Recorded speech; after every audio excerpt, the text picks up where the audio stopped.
welcome Lance Brown to the house. You're on mute. You're on mute, brother. Right. How you going, everybody? Whoa. Yeah, good, mate. Yeah, welcome.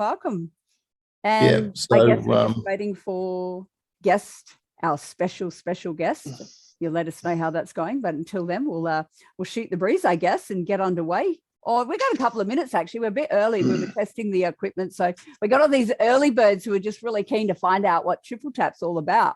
So we'll give it a few moments, wait for a few more people to jump on, and then we can tell everybody what Triple Tap's all about, where we're heading, what we're doing.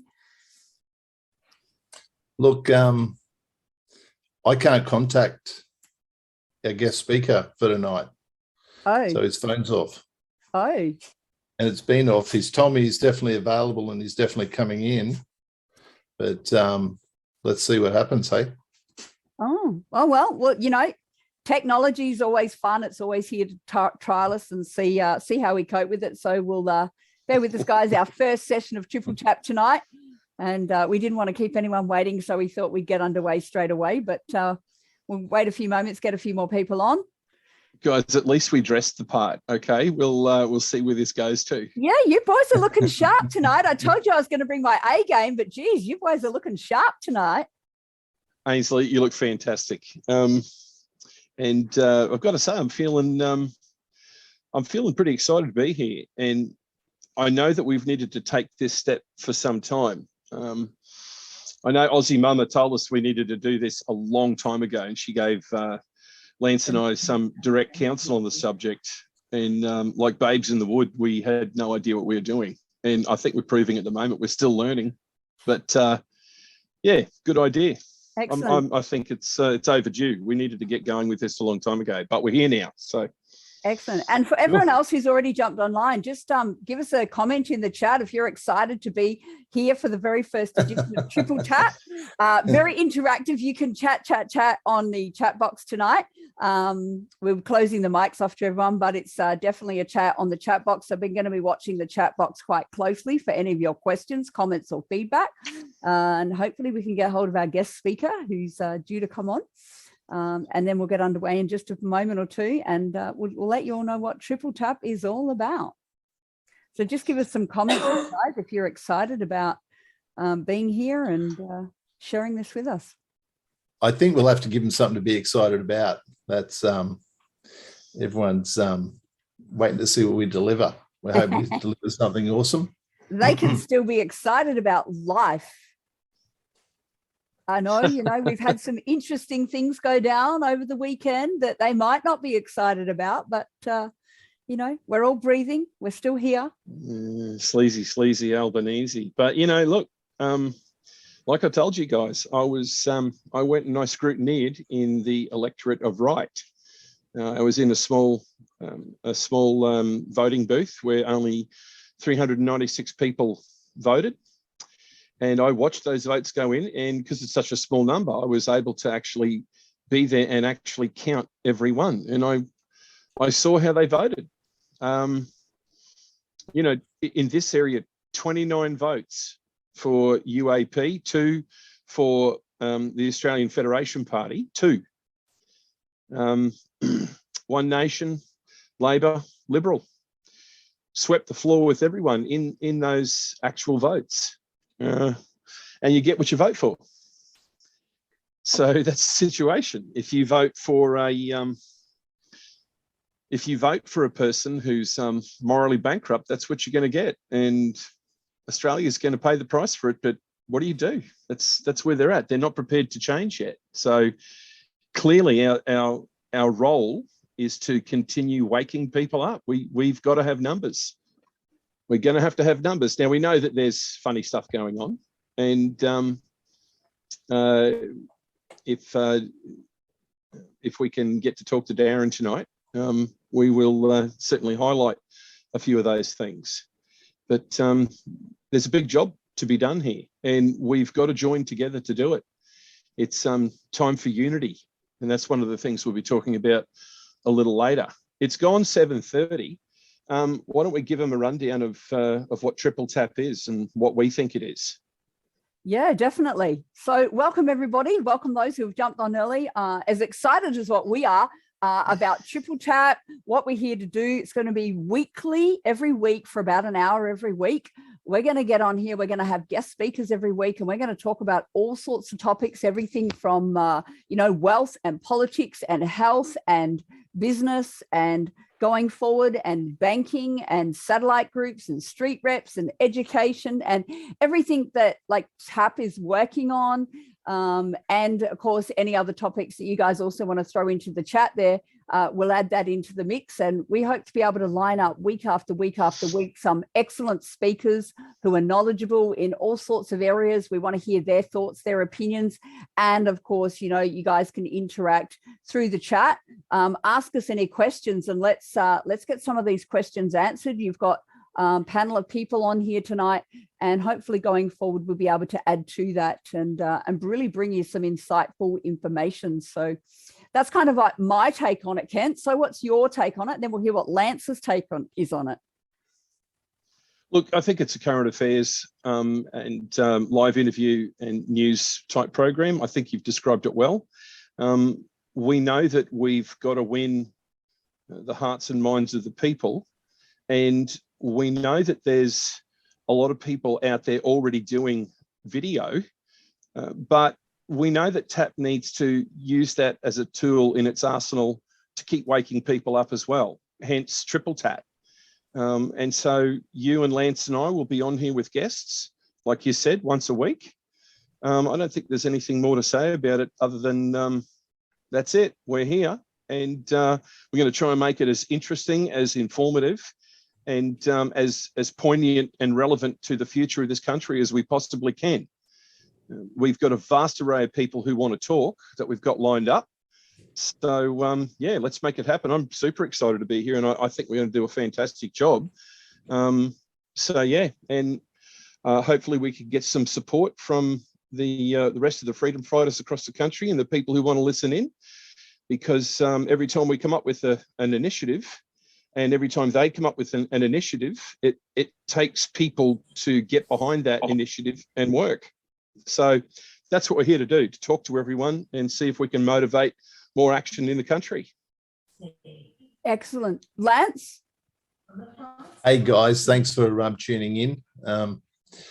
I think it's also got to be, we've got to keep this, all those things that Ken said and Ainsley said, but we've got to keep it lighthearted, and we have to have entertainment.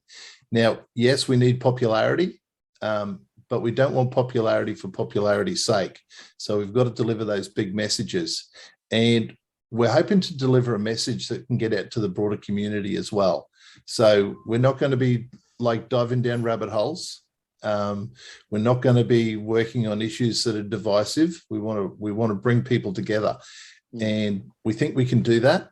And we're going to have a very good crack at it. I know we're going to have success with this motto. Now, yeah, look, a lot of people have said, you guys have got to get out, get more videos out, get more videos out, get more videos out. Timing is everything.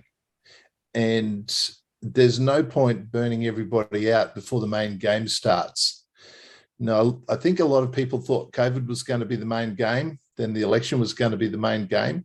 The main game's coming, guys, and the government's getting ready, and we're getting ready, and we're nearly at the OK Corral where we're going to have the showdown. So that time's coming, but our preparedness is very, very important, so that we go into this fresh, and we go into it in the right frame of mind and the right spirit, and that we get time to bring everybody together, because to achieve a peaceful resolution to where we're at, it's going to take the numbers. So we want to build the numbers. People can join us for all sorts of reasons. We want people to join us under commonality of belief. So they believe that what we're trying to achieve and also what they're trying to achieve have got the same foundational strength. So that's how we unify. We don't have to all think exactly alike. And I'm sure there's probably, what do they say? There's 100 different ways to skin a cat. And at the end of the day, the cat still gets skinned, and that's the objective. So there's really a place for everybody in this freedom movement that we're developing in Australia. And I can feel the disappointment a lot of people had after the election, and I could feel their pain, and I could see it in their comments. Now, for a long time before the election, we were telling people, look, don't get your hopes up. We know this election is going to be rigged. We know they're going to do everything they can to crush the freedom movement. And then on election night, what'd you see? You know, Perth polls had basically just closed and they're announcing the Prime Minister. We're seeing all the problems that happened. We know they didn't follow their normal standard practices. They wanted this thing counted, Albanese to be Prime Minister-elect, and then sworn in record time. So they're moving quickly, and it's time for us to get organised and move quickly now as well. And we've got to drag everybody in our communities along with us. So we've got to show them the way, and that's what we're here for, to be leaders. Now, we've got the whole evening tonight planned around Darren, and I don't know if he's coming in, because he should be in by now. So, and I'll let you know that his phone's switched off too. So we're trying to work out what's happening there in the background, and we'll keep trying to get Darren, contact him so we can get him in. So there you go. First night off, and when we're having some problems. But Darren, I know he's keen to get in, so we'll keep trying and see if we can get him going. I think we should talk about, Kent, maybe the results we saw for UAP, and have a little bit of an analysis on what went wrong there for Clive. Well, let's talk about what the voters were saying on the day. I fielded, there were 29 votes for UAP in my area, and the voters who were coming in, who actually were prepared to speak with someone who was wearing a UAP shirt. Not that I'm a member of the UAP party or anything like that. I was contacted by a very good friend who was stuck and needed help, and asked me basically, upon my friendship with him, if I would do that for him. And I said, okay, I'll do it for you. So I put a UAP shirt on, and I went and I handed out how to vote cards. Now, to a T, the people who came in and spoke to me are still stuck incorrectly in the idea that Clive Palmer did not pay the workers at his nickel plant. All those years ago, when the actual fact is, of course, that the government appointed liquidator unlawfully removed $125 million approximately, from the nickel account, the company's account. And then Clive funded his own legal challenge to fight that government appointed liquidator, who was forced by the courts to return the money. And then Clive used that money and paid the workers out. But none of that's been reported on. They've only reported the falsities about the case, and people still believe that by and large. Now, that's a huge thing. For one reason or another, Clive is thoroughly despised by the vast majority of the voting public, where you would expect he would have a foothold. Interestingly enough, a nurse who was quite a senior nurse with 32 years nursing experience and lost her career. I know we're not, I know that COVID is not the main game, but this particular lady lost her career and lost her livelihood and her ability to continue to fund herself for her retirement because she refused to take the experimental jab. And she voted for UAP. She told me that she was going to vote for UAP anyway. Now, and then she started taking on the people who were handing out the how to vote cards for Labor and for Liberal, and started to wanted to debate them openly and publicly, and was actually it was looking like it might become a little divisive, and a little unruly. So I was able to calm that one down, because unity is what we need. But let's go back to your question with Clive, and please. Of course, the leader of the party, the leader of the party had quite a few difficulties. And a lot of people spoke about this as well, about the fact that he signed off on the UN forces on that particular bill that gave them immunity for attacking Australian citizens. The fact that he's well aware and wouldn't answer the questions that were posed to him about the Wood report. And those things just seem to keep haunting them and haunting them. The main thing I think is, though, seriously, my honest opinion is that people are still stuck. They're stuck in believing that Labor and Liberal are the only chance that this country has to be led. Do you think it's a fact, though, that we're talking about the freedom movement's big in Australia now? We had 3 million people in Canberra, most of them voters, right, out of 18 million.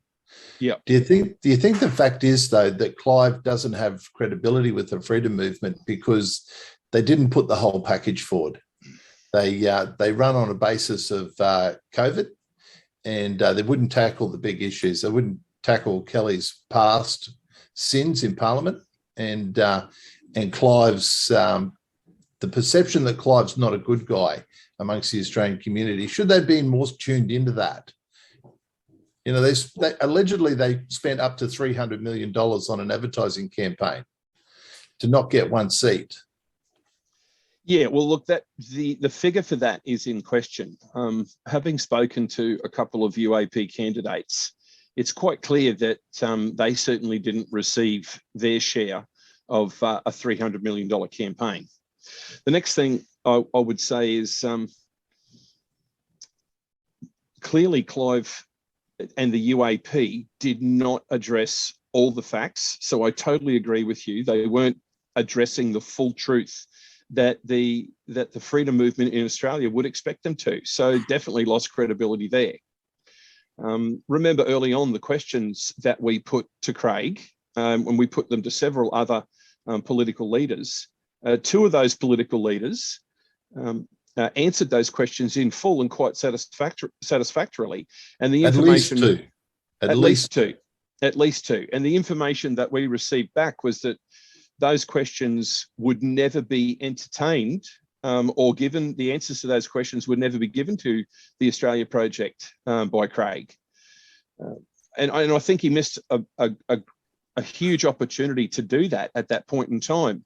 And I think perhaps it's a leftover from being, operating in a subterfuge kind of way, like not being completely open and honest with the Australian public. Do you think that maybe Craig also caused division in the freedom movement with what happened in Canberra? There's no two ways about it. He was a participant. The question I've got is who else was part of that? Now, I can't answer that because I wasn't privy to those particular, the meetings that was going on in the background. But the UAP has to accept their share of the responsibility for that. I mean, it started out as a single movement with one spear tip and everyone behind that spear tip, and then all of a sudden it was split, and there were stages, different stages, and there were people walking around saying, "This is my stage, you get off." I know that in Canberra there was several meetings held, and everyone agreed to be unified. And everyone agreed to who the list of speakers would be, the timeframes that they would be given. And then without any warning to those people or any warning to the main organisers of the event in Canberra, all of that changed. There was a brand new stage brought up, and another person who took over, who seems to work in the background and seems to disrupt a lot of this stuff. And unfortunately, we have to try to work with we've got to try to work with everyone if we're going to get this to be functional. We cannot allow the type of division that exists in the freedom movement to continue. We've got to go shoulder to shoulder with each other. Now, we know there's some shady characters in it. and they will. That's life. There's going to be, like, Lance, I was a police officer for nearly 2 decades, where I came across police who were corrupt. I assisted in their removal from the Queensland Police Service, and I was proud to do that. And we've got to have that too. We've got to remove people who are corrupt and let the cold light of day shine on them so they can be seen for what they are. But we've got to have unity as well. We've got to have unity moving forwards. And I think. So let me ask you a question about unity, right? Everyone talks about unity. Do we have unity for unity's sake? Or do we say to the people in the freedom movement, you need to be smarter, guys. You need to choose more wisely, because some of these people that we're promoting, and we call them influencers and organisers and stuff like that, are we being responsible as people, as part of the freedom movement, just saying, look, we need unity, when we're talking about working with, some of these people that we know to be corrupt? Well, the answer to that is self-evident. We're never, ever going to rise to the heights that we need so long as we've got people who are in there disrupting. And unity for unity's sake, that's not what it's about. The reason we're chasing unity is so we can have a strong team to bring about the freedom and the growth of this nation, both socially, financially, and keep us safe and keep us strong, so we can have a legacy to pass on to future generations. And quite clearly, we can't afford the divisive nature of people who run around screaming, "This is my stage, this is my stage." When there's a program that is that's already been agreed upon, I think you can see where I'm going with that. I think unity is not just unity in, say, TAP as an organisation or as a movement, but also have that filtering down to all of our communities as well. So when we're showing and showing everyone in the community that, we can all unite and work together, and we want our communities to do it, I think, it's almost like going back to basics, what communities used to be like, where they were supporting each other and helping each other. And I think we need to get back to those basics. I agree. So I think people can get the wrong impression by the word unity. That means that we're all on the same team. I think there's room in this game that we're all playing for multiple teams. And if those teams are led by basically people with good intention and good delivery and good execution, then that's a good thing. And so I think that we need more of a cohesive, organised freedom movement than basically necessarily we all stack ourselves under the one umbrella. So I think the one umbrella is probably a bad idea, because it becomes another echo chamber. So that to have choice is a good thing, and because that's where you develop these ideas. One of the things I've really noticed about the freedom movement, one of the things that's lacking, and one of the reasons why we've sat back for so long, is because, to be honest, what we've seen is we put a good idea up there, and the other groups are stealing it. Because there's a lot of people up there that aren't necessarily great creators, great thinkers, great planners, but they could be highly organised once they've got the idea, and they grab that and they run with it. So there's a fair bit of sort of, let's say, poaching of intellectual property goes on. And now I don't mind, because I don't mind who saves Australia, right? But I think that you've got to work this out for yourself. If someone runs awesome rallies, and yet they achieve nothing and they have no long-term goal, and all they do is walk around in circles, same time, same bat channel, same program, it's always the same. And we're talking about redundant subjects all the time. I think everyone in the freedom movement now would be an expert on COVID. I really believe that. And I think in the next 3 weeks, we're all going to be experts on monkeypox. So that's why it's important to look outside That's why it's important to coordinate, not necessarily unite, so we can have those multiple points of pressure where we're going to have operations that are starting to get success. Now, I really enjoyed the elections we've just had. It pretty much went the way I thought it would. We were sort of saying, look, it'll be heavily rigged. You know, you'll probably see a Labor victory. World Economic Forum has got an agenda to move us towards totalitarian control. And whether that's Marxism, communism, it doesn't really matter. It's still a tyrannical government in charge. And we're moving towards a surveillance state. So we've got to be smarter, guys. We've got to be way, way smarter. And I'll admit, we were really late in with our street rep program. Now, street rep program is something I love. It's awesome. We've only really just had time to sit down and start doing the maths and work out exactly which way we take it and how we have success. And I think we need to be strategic, even geographically, that we look at areas where we can actually make an impact. Now, our guest tonight was going to be Darren, who runs as an independent in Dunkley. And I'm going to say he's probably not coming in at this time, and for some reason. Now, Darren was one of the highest voted freedom candidates, freedom fighter candidates. You know, he got, I think, 4.2% of the primary vote. I think a lot of the other ones got less than, well, around the 3% vote. So percentage-wise, he was well up. And Darren ran a pretty sharp, short, pointy campaign, and he started to gain traction. But if we're going to do this through elections, and we've got state elections coming up, there's one up in Victoria, I think, in November. The Queensland one is over 2 years away. We've got to start planning now if that's what you guys want to do. I think it's worthwhile. I'm hoping we can have this wrapped up before the Queensland election, because I don't think if we get to October 2024 and we're still in the same position, we're going to be in a really bad way. So it's all about now working out strategies to move forward. Now, we won't be delivering those strategies on this program, but what we will be doing is we'll be bringing in guests every week, and we'll be talking about a big range of subjects. See, some of the things we need to break down is the myths of climate change.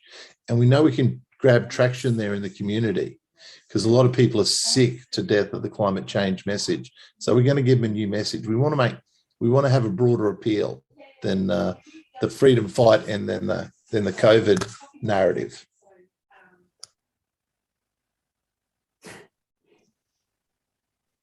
Yeah, definitely. And I know we're going to definitely make some changes to the Street Reps app that's already out there. Some of you may already be on board the Street Reps app. It wasn't just a one-time thing for this election. We're going to be able to modify that and have that rolled out for the uses of local elections and state elections as well. So the Street Reps program is going to be a massive ongoing project, and hopefully still we're going to be working with Rebecca from Join the Conversation. Now, Rebecca was another independent candidate that I believe was running up there in the Queensland area, and now, those guys have massive, massive followings, and even they were really disappointed in, I guess, the results that Rebecca and Steve got up there. They were both running up in that area, and they said it was really, they're sort of a bit disillusioned, I suppose, because they had so many followers, like thousands and thousands of followers when they jump online and when they do their live Zooms, but it certainly didn't reflect in the records. When the figures came out, there was just a few thousand votes between her and Steve together. So they're left wondering, how rigged was our election? And so I'm yet to have some more conversations with Rebecca about that. But yeah, I know Rebecca's really, really keen to be doing some more work with TAP and the Street Reps program, because Rebecca is part of the Join the Conversation, and she also has Fair Business Australia. So there's some really good, stay tuned, guys. There's going to be some really good things coming. Look out, Ainsley, we've got a visitor. How are you guys? Hey, Good, Darren, we got you on. Welcome, welcome, welcome. Thank you. Darren, good to see you. Yeah, you too, Matt. So What's Darren, Ainsley, just can for our we go listeners- full? yeah. Can we go full screen configuration so the speaker comes up? Yeah, how's that? That's you now, Lance. I think you have to do it on your actual own screen. You can put it speaker view or you can put it grid view. So if you just at the top, anyone else who just wants to see the speakers in full view, just change that to speaker view, not grid view, and you'll get to see all our lovely faces speaking up close and personal. Bit scary. Yes, you keep it on the smaller picture. Darren, look, for our listeners tonight who have just jumped on, and for some of us, I mean, I personally haven't ever met you before, Darren. So, not lovely to meet you. Just give us a little bit of rundown, like who you are, what you do, and love to hear your take on the recent elections as well, because I know you put some videos out there about the writs, which got everybody into a frenzy about these writs. So share us your take on that, if you will, please. Yeah, no problem. Well, I'm just a father, a carpenter, and a freedom fighter from Melbourne. Yeah, you know about the writs. There's been no legal writs since the start of this election campaign. The only one that we could download off the website at the start of the week when I first come across this issue was the fake David Hurley one that he witnessed, and Ben Morton actually issued and signed it. So, and then later in the week, once we went through this process, 2 or 3 days, I kept going back asking for them. We sent them emails. They still couldn't supply them. And then on Friday, I actually served the divisional returning officer of the AEC and also the manager for Victoria a notice to appear in a case that's already running, which is just a VCAT trial, but we will ramp that up and get that into a court case later on. That night, lo and behold, they seem to scramble themselves and pump out this writ late Friday night, just before the election, that once again was a fraudulent one. Referring to the Queen of Australia, which obviously we do not have a Queen of Australia. There is no such title. It was signed by Dan Andrews, not by the governor, and it didn't have a seal on it. And these writs are supposed to be published in the newspaper when they're actually issued back on the 11th of April, and none of that's taken place. So, I mean, that's just the part with the writs. I mean, there's a massive problem with the writs. All around the country, we have no governors, and it looks like Dan Andrews sits above the governor in Victoria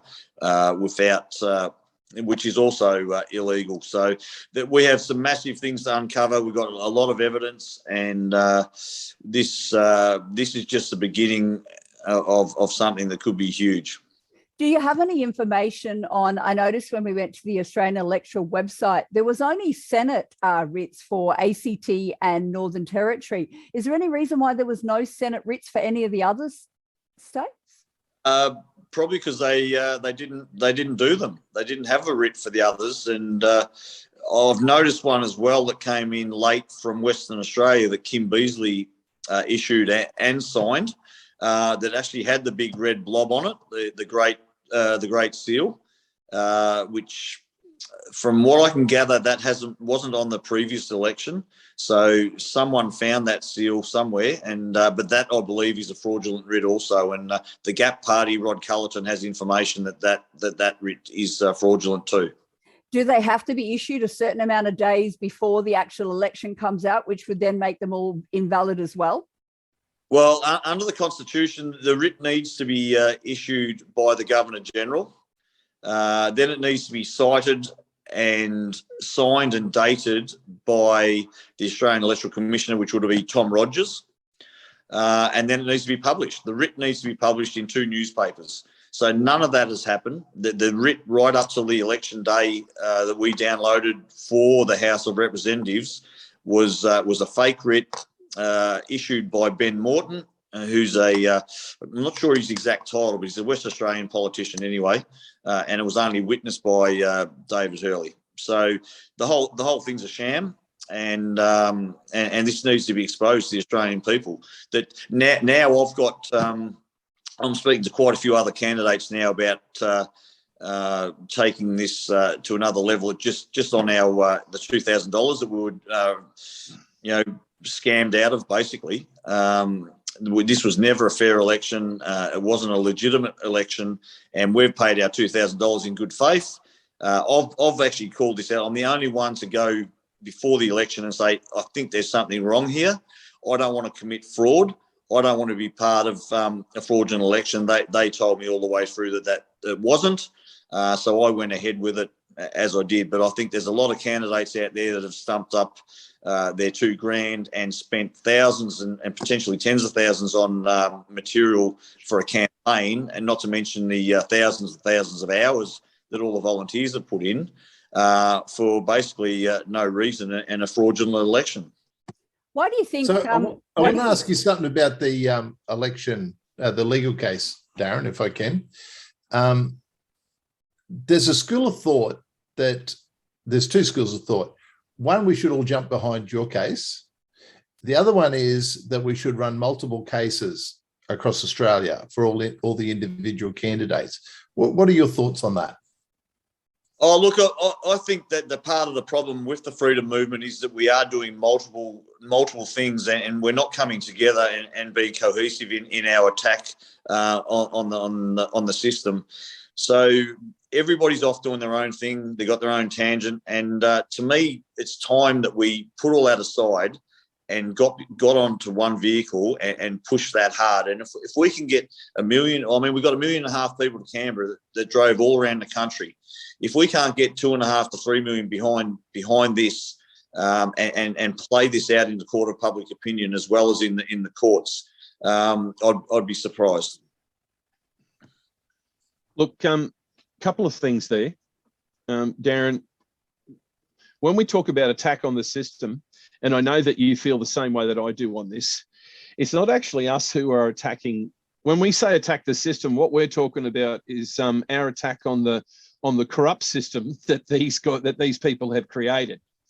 The actual system, if we're talking about law, and I'm coming at this from nearly 2 decades as a police officer, and you know, I spent nearly 20 years locking up genuinely bad people, not kneeing people and spraying people in the streets for not wearing a mask that was clearly not required. So coming at this from the law, these actions around these writs, they constitute offences. And now these offences are clearly unlawful. And in order to identify an offence for prosecutorial purposes, you have to elementize that offence. What that means is you need to be able to list out every little step along the way that proves an offence has taken place. And I love the fact, some of the things that you've talked about, like Daniel Andrews being the person who's actually signed this writ. That is clearly not his job. It's a step well and truly outside of his bounds. And it's actually unlawful for him to be the one to do that. So I love the fact that there is multiple examples of the elements of these offences, and they're quite clear and they're very easily proven. Yep. From what you're telling me. Now, the next thing is, if we were in a criminal case, and let's hope that we get there, particularly with the person I just mentioned, but if we were in a criminal case and someone was being charged criminally, the advice from the judge to the jury would be, if you are satisfied that these elements have been proven, regardless of your feelings towards this person, you must find them guilty.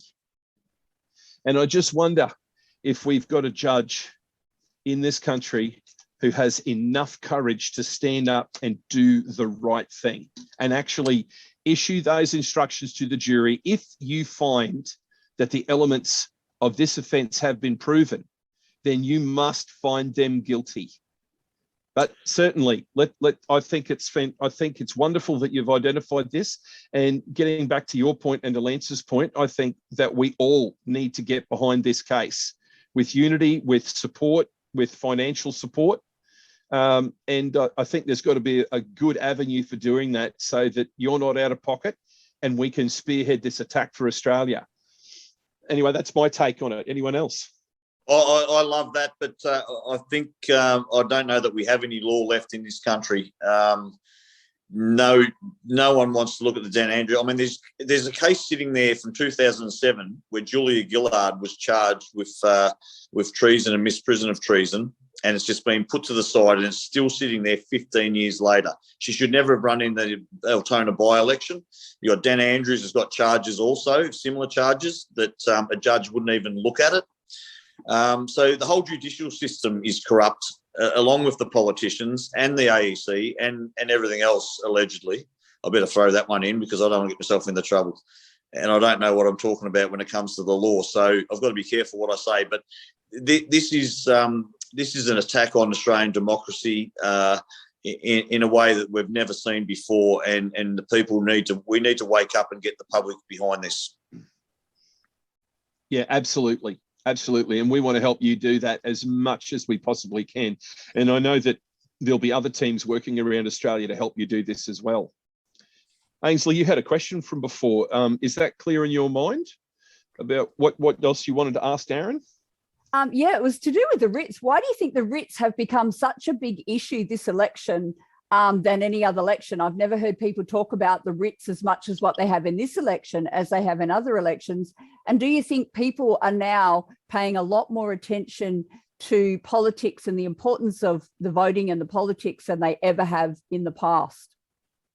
Oh, they definitely are, because people are aware that for the last 18 months or 12 months, whatever it's been, that our government has been forcing us and businesses to break the law all the time. I mean, we have a doctor-patient confidentiality law in this country that the governments are forcing businesses to break by forcing people to show their medical records and with their vax passports.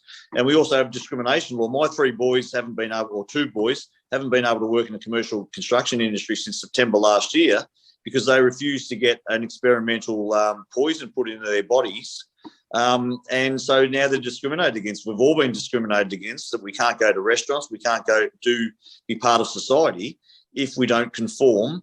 So we're basically on the brink of communism. So yes, people are more engaged. They're pissed off with what's going on in this country, and the writs. Now this is something that they've been getting away with murder for decades and ignoring our constitution, removing this, removing that, removing our rights bit by bit.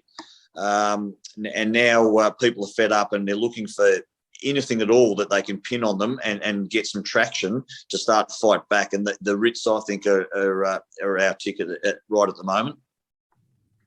Darren, just a quick question for you. I'm curious. Obviously, I mean, you said that you've issued a notice to appear, which is a formal document demanding that someone attend court to answer charges and to answer to wrongdoing. First of all, can you explain just briefly that process? Did you issue that yourself? Did the police help you, etc.? What happened there? Okay, so the guy that I'm working with is also helping a lady, Maria, who had her pharmacy shut down, and she's got a truckload of doctors behind her. So she had a civil case in a VCAT hearing. So to try and get something in before the election actually took place, we've piggybacked onto that and served. So it's a VCAT hearing that they've been served the notice to appear in on the 11th of June.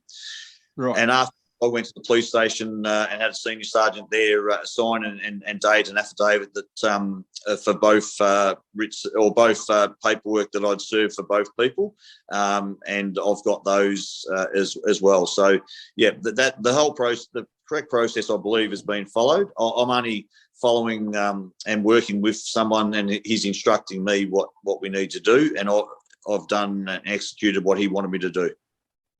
Sure. I'm curious, the demeanour of the senior sergeant that worked with you, was there any positivity and support given to you by the constabulary from the police to actually suggest, look, you're a good bloke and you're doing the right thing here and we're behind you? Was there any of that whatsoever?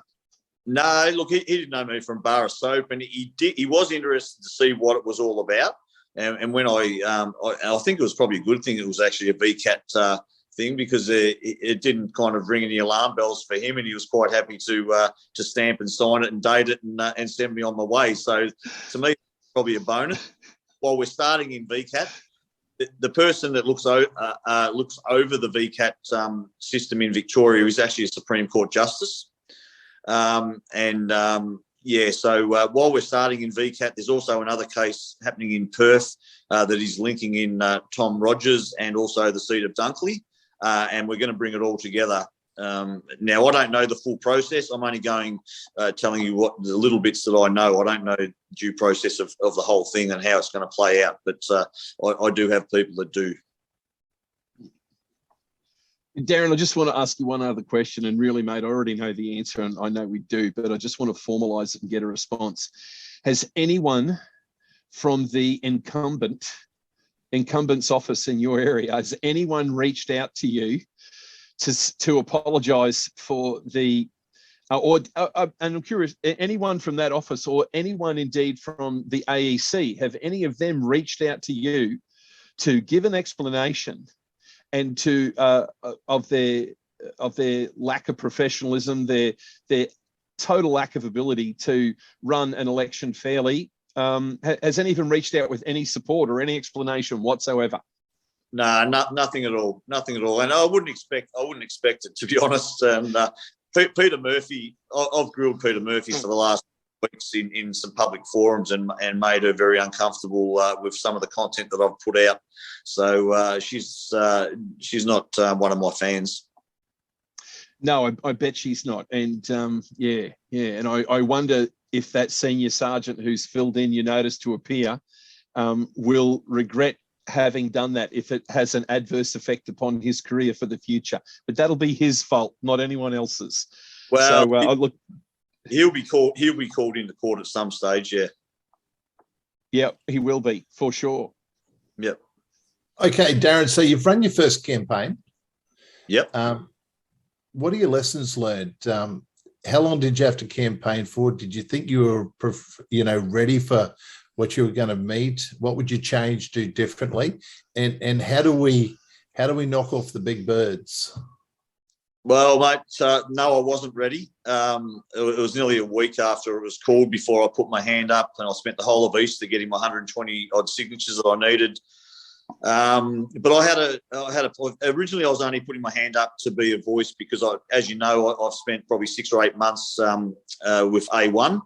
And that time to me was wasted unless the people of Dunkley had a choice apart from the majors. But within an hour of deciding that I'd just be an option,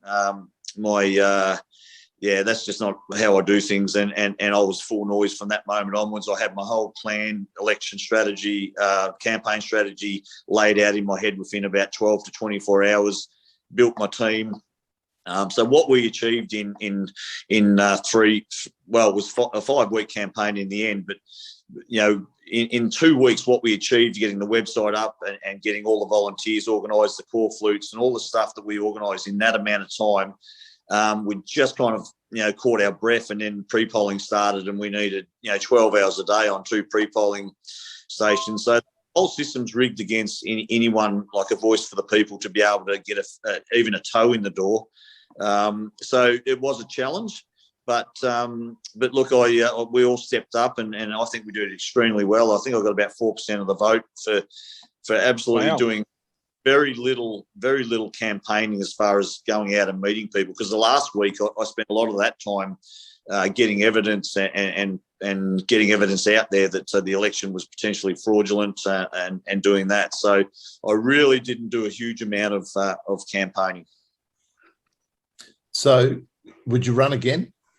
Oh, 100%. Like I'd already, Sunday morning, I spoke to you Sunday. I didn't stop for a second, mate. After a 3 a.m. finish Friday night and then a 2 a.m. finish Saturday night, I was up into it on Sunday, cleaning up, picking up my signs, and already mapped out the boundary for the state election and who I'm up against, Sonia Kenny. This is my life's work now to get our country back for my kids and my grandkids' future, so they've got a free country to grow up in. So I'll be unrelenting in my pursuit to get this country back. So what sort of support do you need from groups like ours, people in the freedom movement? It's really just spreading the message, and obviously anyone that's got ideas, and we're having a meeting on Thursday, 4 of us. There's a conference in Ballarat on the weekend. Some groups coming from South Australia. We're going up from Melbourne. I'm assuming there's people coming down maybe from country Victoria to sit around and talk about strategies on how we move forward. So there is a massive amount of people out there. We need as much advice and as input as we can. Obviously, your friend there, I didn't grab his name again, that's ex-policeman. He knows the system, how it works and all the rest of it. So we need to build a team and come up with a plan over the next 2 or 3 weeks that everybody's going to want to get on board with. I don't have yet, but we have contact with a constitutional silk, but he can't do anything unless we have a barrister on board, because he's got to take direction from the barrister and he can't run the case himself. So if we can build a case and have enough professional minds and smart people on this team, then I think we're going to get everything that we need to push this all the way and make sure we get a jury or a grand jury. Because I believe, in my opinion, that what's happened is, and what's happened not just with the election and the writs, but all the other things that they've removed from us and put themselves as our dictators is, in my opinion, fraudulent and treasonous. And under those kind of charges, that we'll be looking at a grand jury, and it can't be swept under the carpet by a dodgy judge. So how many ballot boxes were in Dunkley? How many polling places? 35, I think it was. And how many staff would be perfect to man that for pre-polling and election day for a full program? Oh, look, probably 400 to 500. Right. So that's the sort of support we need to give independents when they're running, freedom independents. We need to stack 400 to 500 people behind them. Yep. So that we can have a good turnout, so we can be on top of the game. It just spreads the load. I mean, obviously, I had people doing multiple 3-hour shifts. There's 12 hours a day for the pre-polls. So we had 4 people lined up, and people would not turn up. So either my son or myself or someone else would do a 3rd shift. So it was really, really hard. And then you turn up, and the Labor people have got 200 signs each, and half a dozen or eight people handing out stuff. It's just it's so one-sided and impossible, really, for the minor parties or independents to be able to have a fair crack at it. So when's the Victorian election? November. That's 6 months away. Yep. Yeah. Consider that it's probably not impossible, but if we had the right education of our street rep program, for the people who come on board as that to understand the importance of supporting the independents, and you had a bunch of those street reps out there supporting you, delivering all your information weeks in advance to your election. That's like having free advertising, because you provide the material and the street reps deliver that. Do you think that would help getting your message out in a more powerful way, if we could educate our street reps about the importance of sticking to their word and making sure that, they get those flyers out there for you? Oh, definitely. I mean, we had a team delivering flyers pretty much non-stop for 2 weeks. But look, I think it's more the timing as well. The fact that we only had 5 weeks, now that I can plan for the state election, I've got 5 months. Yeah. We'll have website, everything's going to be set up, and all the infrastructure will be in place. The volunteers will be there. So it'll be, and it's obviously it's a smaller area too, so it's going to be a lot easier. But we're also going to go down the path of starting to train people. I'm fortunate that I have a building in Frankston where we run our campaign team out of, and our trailers and everything else. So we have meetings here for up to 150 people. So it's an education facility as well. We've had red pill nights here. And we're going to start to educate the community on multiple levels, how to vote, what's going on in Australian politics, what's going on with our law, So, yeah, this is going to be an education centre as well over the next 5 months. Do you think it's important Wow. now going forward with any election, now that we've got these new people in power, that people really do need to going back and educating themselves about what it means to hold the will and intent of the people, like for these politicians, so they do the will and intent of the people and follow it through, not just say, hey, we want you to do this, but there's actually a formal process that they follow in order to hold these politicians accountable every step of the way, so they don't go rogue and do whatever it is that they feel like. Because a lot of people just didn't know that that's what they were meant to be doing all these years, which was holding our politicians accountable. And I think that's why so many have gone so rogue. So I think that education is so important moving forward from now on.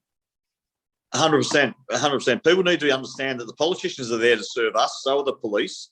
They're not there to rule us. And we've lost that in, and obviously if we could take down the mainstream media and remove them and charge them would be a good start, because if we actually had a proper media, investigative journalists and a real media, we wouldn't be in the shit we're in now. Excuse my language. Yeah, fine. You know, the media has a lot to answer for in what's going on in this country as well. Yeah, absolutely, mate. Over the last 12 months, our government has paid well and truly over $1 billion to the media in tax cuts, in financial incentives, all to put their narrative forwards. Now, I don't know anyone else who is paying that much money to the media. And when your primary income source is coming from one source, the media don't tend to look that gift horse in the face. And so they're fully controlled, they're financially owned, and our government is using our tax money to fight against the freedom of this country and change it from a liberal democracy into a totalitarian communist dictatorship. Now, the fact of the matter is that's why they're not going against that. The media that's their primary customer, is the government. They make more money out of them than anyone.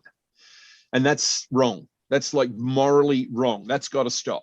Next thing, talking about how the police are supposed to serve us. Of course, 20 years ago, 30 years ago, if a police officer held someone on the ground and or just walked up and cold punched them, as we all watched police do in Victoria, get out of a car, just walk up to a guy and just cold-heartedly King hit him right in the head and knocked him unconscious.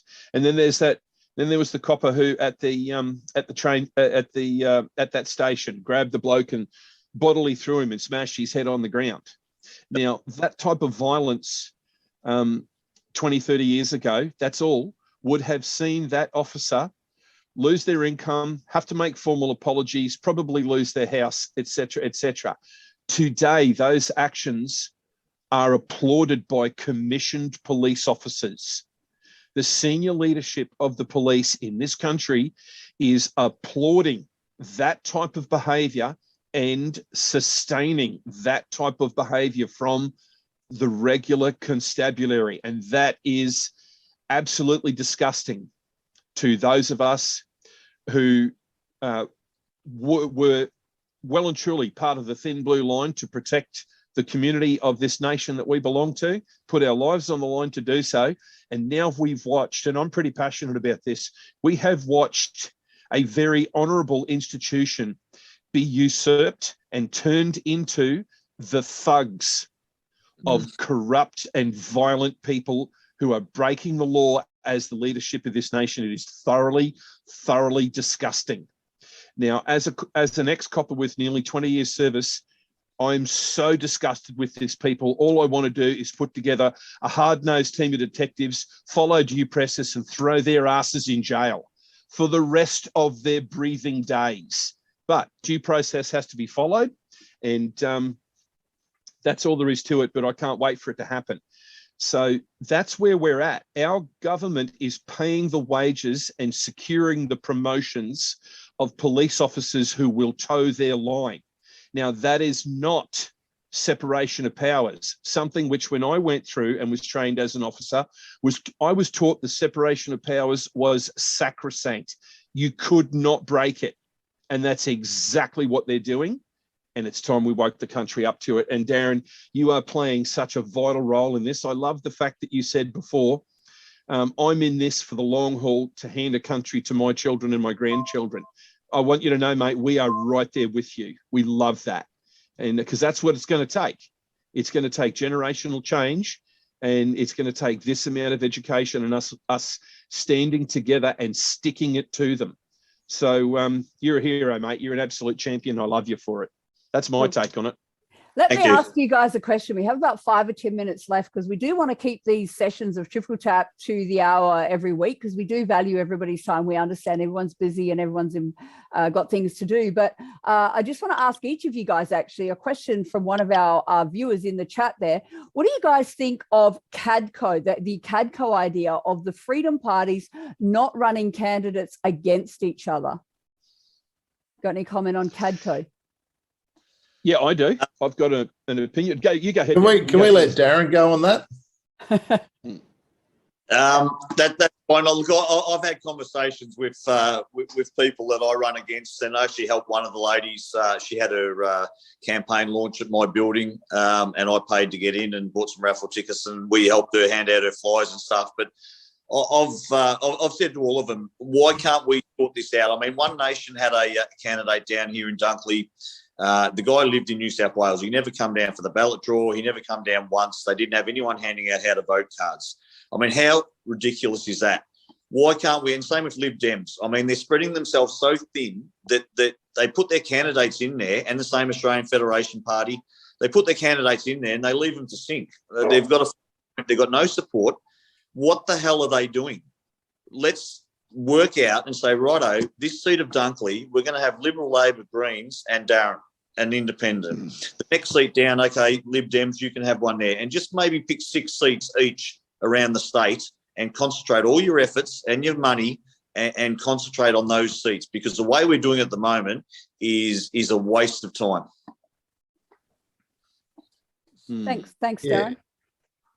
So I think there's dangers in that fact that you'd have to handle it properly, and you're sort of eliminating candidates from the voters in Australia who might prefer one person over another.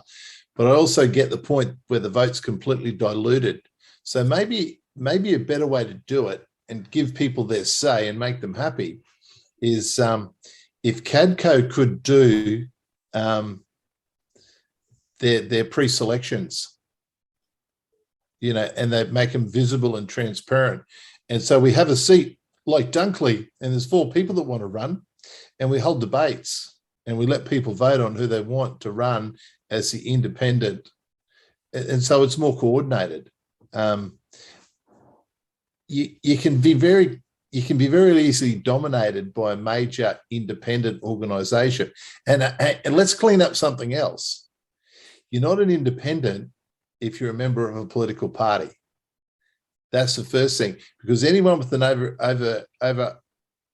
overarching structure has got control mechanisms in place. So their first loyalty's got to be to their voting constituents. Second, to their ideologies that they personally believe. You throw a party into that mix, that's why we're in this trouble, because the parties in Australia have ultimate power, and that's, so we need true independence. So there's a lot of problems with going down this road with CADCO. That's what I see. I think mature people need to get together in those seats, have intelligent debates, and see if they can come up with a resolution with their supporters and see which is the best way to go. Because all of a sudden you got One Nation, you got another independent, you've got Darren running. They can't share the same resources, but if they pool their resources and they pool their voting power, then all of a sudden Darren's getting 18% of the primary vote with preferences and may take the seat. You may get 30%. There was, I heard stories of One Nation getting 10% of the primary vote, and their representative never even turned up to the election. So they were just simply there because they knew they could harvest money. So you don't run a campaign, you just run a candidate. You get, is it $2.70 or $2.90 per vote? Yeah, $2.93. $2.93. So you're an election, you get 10% of the vote, you get 12,000 votes, and it's cost you almost nothing to run that campaign. And all of a sudden, One Nation's putting money in the bank. And I think you'll find that's why they run a candidate in every seat, whether they actually campaign or not. Yeah, electoral funding is something that we need to address. We've got to get rid of that, where the Labor Party, Liberal Party, and these other parties just, they pick up $100 million every election. And that's something that Australians don't really know about. Those parties pick up $100 million in their coffers straight out of tax money every election. And that's brutal, absolutely brutal. We're well maybe and truly a bit less than 100 million. I'll run you through the figures. Yeah. Okay. Yeah. Darren, it's been an absolute pleasure having you on, mate. I'm so glad you could dial in. We've had a ball, and we're going to commit to get behind you with what you need. And and I think a lot of our members will also, a lot of the people in our organisation, because they stand beside us, they can stand beside you as well, and support you in the election, support you in the next state campaign. And whichever way this unrolls, I think that we need to have you back because you're standing up for us. Look, I really appreciate your platform to be able to get message across to your viewers, Lance, and I appreciate your support. We've had a few conversations now, and you know where I'm coming from. So I'm glad you're backing us. And once again, look, I've got no dreams about this case actually potentially getting up. It's not about the same as the election campaign. It was never about me winning a seat, which was probably unrealistic. It was about using that platform to get out as much stuff and expose as much stuff as I could in the time that I had. And this case is the same thing. It's really about exposing what's going on and getting people back to look at our constitution and what we should be under. So it's an education process, this whole court case, as much as it is about actually taking the seat that I claimed for being the only sovereign living man running in this seat. So thanks very much for your time and for the platform, and I look forward to working closely with you guys in the future. You're very welcome, Darren. Thanks so much. Thanks, Darren. Well, obviously now we're just going to go on from strength to strength in so many areas that we've covered tonight, guys. Our first session of Triple Tap was obviously with Darren. It was more to do with politics and the election stuff, which was really exciting because I know that's still very fresh in everybody's mind. I heard a recurring theme throughout tonight's conversations, maybe some of you did too, that obviously education is very key in getting that out to everybody to do with, elections and things like that, and holding our politicians accountable and what that entails. So hopefully we look forward to sharing more of that education with you all as we move forward with all different speakers as well as we bring them to you. If you've enjoyed tonight's first session of Triple Tap, just give us a few comments in the chat, guys, so we can have a look at what your feedback is. And we're just going to go on from strength to strength with Triple Tap. This was our first one. We can only get better from here. So Kent, Lance, do you guys want to have any final words before we shut off our first session of Triple Tap? I just want to say it was fantastic. I love being here. Darren, you're a champion. Ainsley, thank you so much. Lance, I'm so proud of you, mate, to be your brother. And I know that we've got a lot of work in front of us. I'm so proud to be part of this movement. And love you guys. We'll be here next time. Thanks, guys. Yeah. Thanks everyone for turning up. We're nothing without our people that turn up and support us, and that we work side by side, day in, day out. We've got huge plans for the Australia project, and we've got so much exciting stuff happening. We're going to make this program a winner, and we're talking to other people about having a 24/7 network up and running fairly soon, where this will move into that slot. So it'll be a web-based television service for everyone to dial into, and we need feedback. We want input. We want what you like, what you didn't like, what you think we can improve on. Give us that, and I appreciate everyone's efforts. Thank Kent. Thanks, Ainsley. Thank you very much, Darren. Good night. You're welcome. Cheers. Welcome, guys. Thanks, everyone. We'll see you next Thank you. week on Triple Chat. Bye for now. Good night, everyone.